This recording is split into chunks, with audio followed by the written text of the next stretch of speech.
A noradrenalina, ela é uma catecolamina, também é um fármaco vasoativo, tá?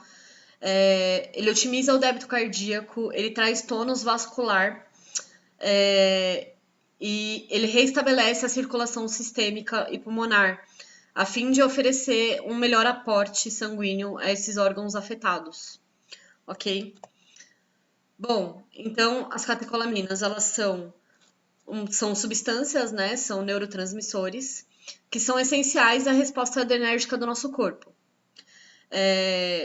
Em casos de situação de perigo, medo, fuga, trauma, essas catecolaminas elas estimulam o sistema simpático, e elas são liberadas, tá? Em resposta ao estresse, em resposta a uma situação que essas catecolaminas foram mediadas, né? Foram liberadas. Então, são elas a norepinefrina, no caso a noradrenalina, e a epinefrina, que é a adrenalina. E também existe a dopamina, que não é o caso desse trabalho, ok? Então, ela é utilizada para ajudar, né, na nossa circulação, numa boa resposta do débito cardíaco e melhorar esse aporte, esse oferecimento de sangue para o nosso corpo, ok?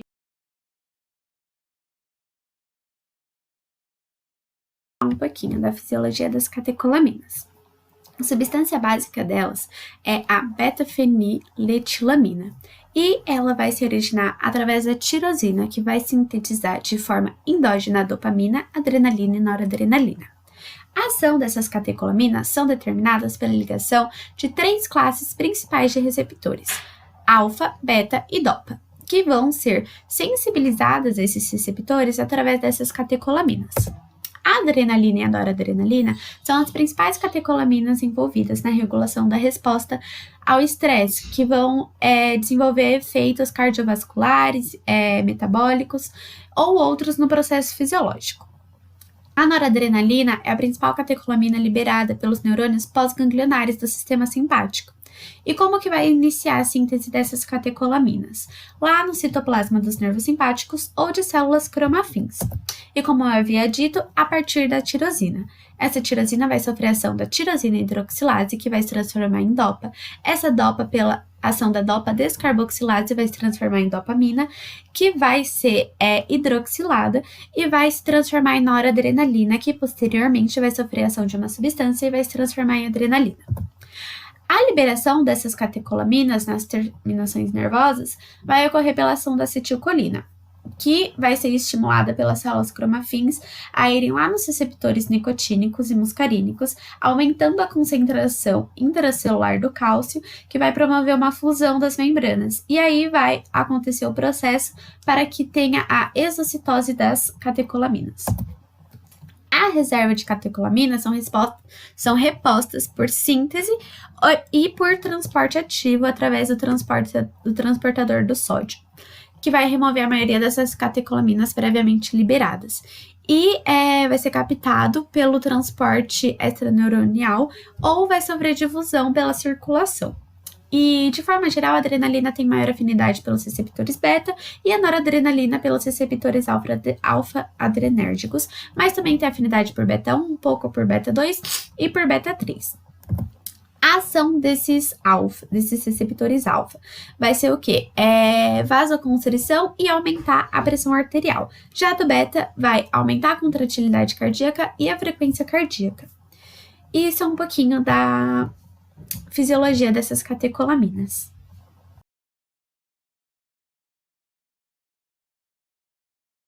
A noradrenalina ela é uma catecolamina endógena com ação alfa e beta agonista e é um mediador natural das atividades do sistema nervoso simpático, sendo secretada nas terminações pós-sinápticas e também pelo córtex da suprarrenal. Ela vai atuar com o objetivo de distribuir o fluxo sanguíneo corporal para preservar os órgãos nobres, às custas de uma redução de uma perfusão em leitos periféricos. Ela vai atuar predominantemente em receptores alfa-1, que vai levar à vasoconstrição, e beta-adrenérgicos, que vai levar à atividade neutrópica. Ela é usada para o tratamento de certos estados hipotensivos agudos, causados por exemplo, infarto agudo do miocárdio, transfusão sanguínea e reações às drogas, mas também pode atuar como coadjuvante no tratamento da parada cardíaca e hipotensão profunda. A noradrenalina, ela é uma droga simpático-mimética, ou seja, ela vai mimetizar as ações produzidas pela estimulação dos nervos simpáticos adrenérgicos. E o que isso vai causar? Pode causar aumento da pressão sistólica ou diastólica, aumento da resistência vascular periférica na maioria dos leitos vasculares, aumento do fluxo sanguíneo coronariano em geral, diminuição do fluxo sanguíneo para os rins, estimulação do coração e do sistema nervoso central, vasoconstrição dos vasos que irrigam pele e membrana mucosa, dilatação dos brônquios e dos vasos sanguíneos que vão irrigar os músculos esqueléticos e modulação do metabolismo.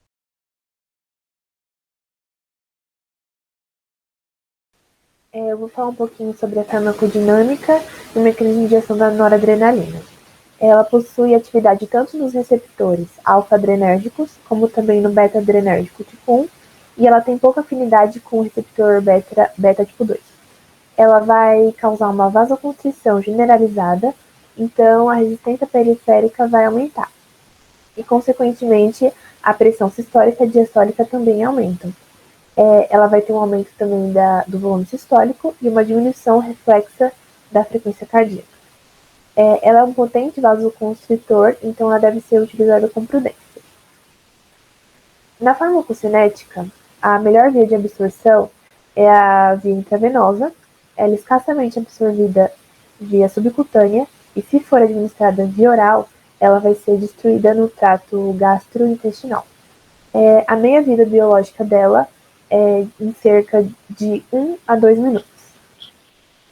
A metabolização dela vai ocorrer no fígado e em outros tecidos através das enzimas catecol-ortometiltransferases, que é a COMT, e as monoaminooxidases, que é a MAO. A MAO localiza-se na superfície externa das mitocôndrias e ela também se localiza nas terminações nervosas, onde a noradrenalina é secretada. E já a COMT, ela cataboliza principalmente a noradrenalina via circulante nível hepático. A excreção da nora vai ser por via renal. Ela é excretada principalmente na sua forma sulfoconjugada e uma quantidade bem pequena dela vai ser excretada de forma inalterada. Ela é uma droga que é eliminada rapidamente, uma vez que a meia-vida dela é de apenas de 1 a 2 minutos.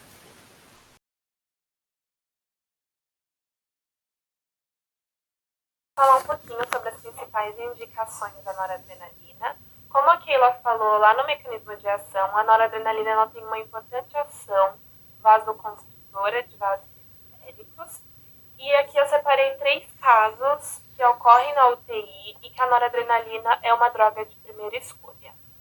2 casos é o choque séptico e o choque hipovolêmico. A noradrenalina é usada nesses casos com a finalidade de elevar a pressão arterial, quando esse paciente não é responsivo a volume. Outro caso é durante as manobras de ressuscitação cardiopulmonar, a RCP, usada também como droga de vasoconstrição. E, no geral, a noradrenalina ela é utilizada quando esse paciente tem uma hipotensão severa.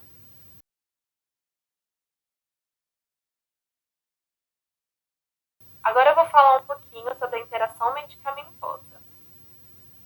A noradrenalina não deve ser associada com ciclopropano, que é um anestésico inalatório, e alotano, que é um anestésico usado na indução e na manutenção de anestesias gerais. Ambos associados à noradrenalina provocam risco de taquicardia ventricular e fibrilação ventricular.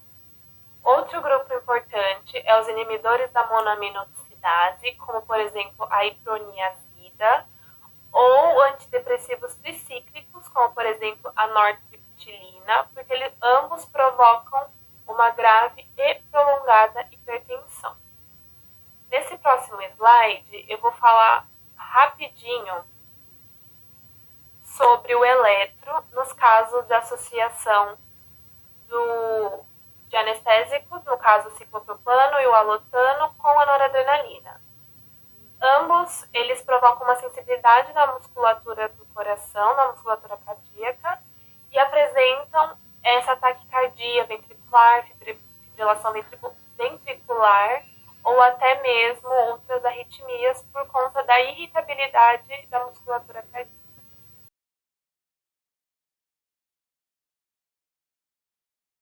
Sobre a postologia e o modo de usar.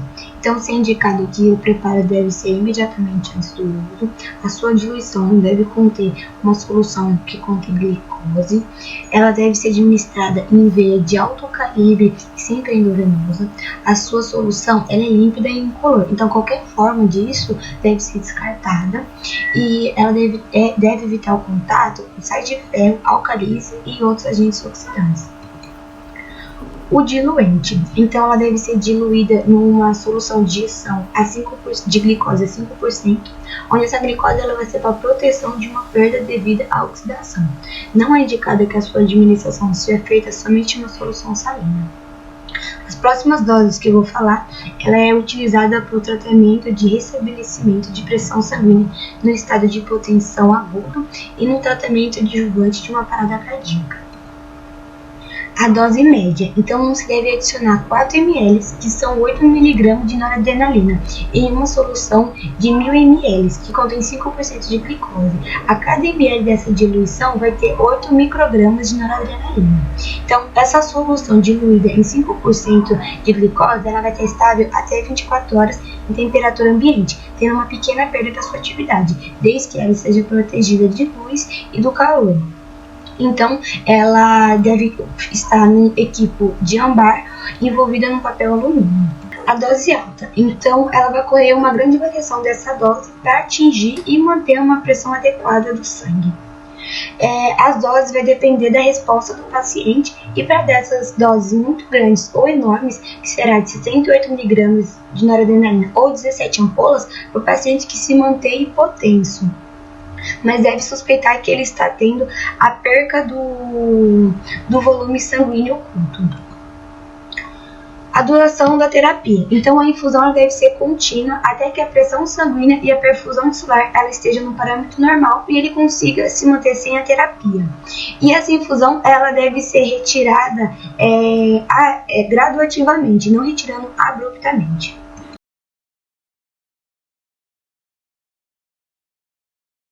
A dose ideal de noradrenalina vai ser aquela que restaura a perfusão tissular sem os efeitos deletérios da vasoconstrição excessiva. Do ponto de vista clínico, a titulação da droga vai se basear na obtenção de uma pressão arterial média de 65 a 70 mm por mercúrio, já que o fluxo vai depender da autorregulação de cada órgão em particular. Vale lembrar que essas considerações não vão se aplicar aos pacientes idosos com doença arteriosclerótica manifesta ou não, porque às vezes pode ter a perda da regulação do tônus vascular. A necessidade de doses crescentes da noradrenalina, que frequentemente precisam que tenha uma dose a mais que 0,5 microgramas quilos por minuto, vai fazer com que tenha antecipação dos efeitos adversos graves, como insuficiência renal aguda, vasoconstrição excessiva do leito esplânico, aumento excessivo da pós-carga, redução do pHI com piora progressiva e frequentemente reversível dos parâmetros hemodinâmicos, que também podem ultrapassar a correção de alterações hemodinâmicas adaptativas e atingindo efeitos metabólicos deletérios.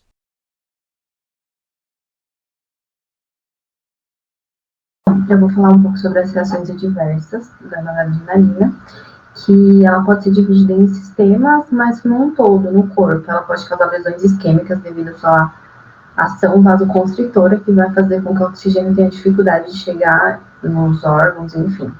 Isso pode causar uma hipóxia tissular também.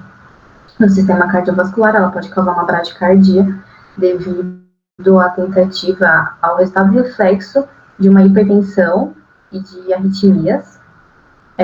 No sistema nervoso, ela pode causar ansiedade, uma cefaleia transitória, que é também causada por essa falta de oxigenação do cérebro.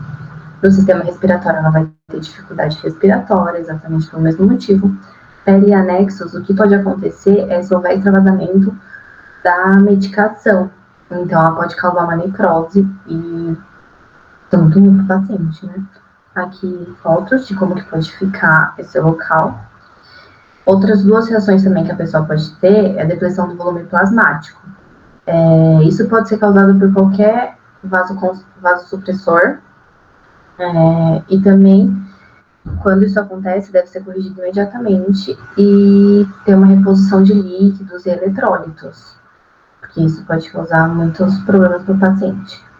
E outra coisa, pessoas que são hipersensíveis, tipo quem tem hipertiroidismo, deve ter muito cautela em doses altas, ou até mesmo em doses convencionais, porque ela pode causar uma severa hipertensão nessa pessoa, uma cefaleia violenta, fotofobia, ela pode ter palidez, sudorese, vômito, e isso só vai piorar o quadro dela, piorando até o caso de depressão de volume plasmático.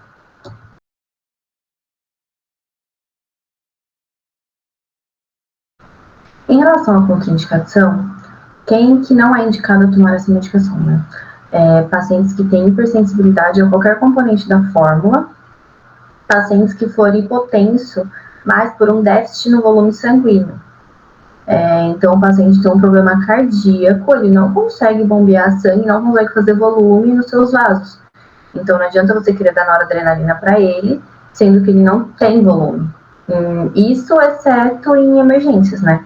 Se você precisa manter aquela perfusão arterial coronariana ou cerebral até que você reponha o volume sanguíneo e recupere esse paciente. Paciente com trombose vascular mesentérica ou periférica por conta do aumento de risco de isquemia, né? E paciente com hipóxia profunda ou hipercarbia, que ele pode apresentar alguns tipos de arritmia cardíaca durante o uso dessa medicação.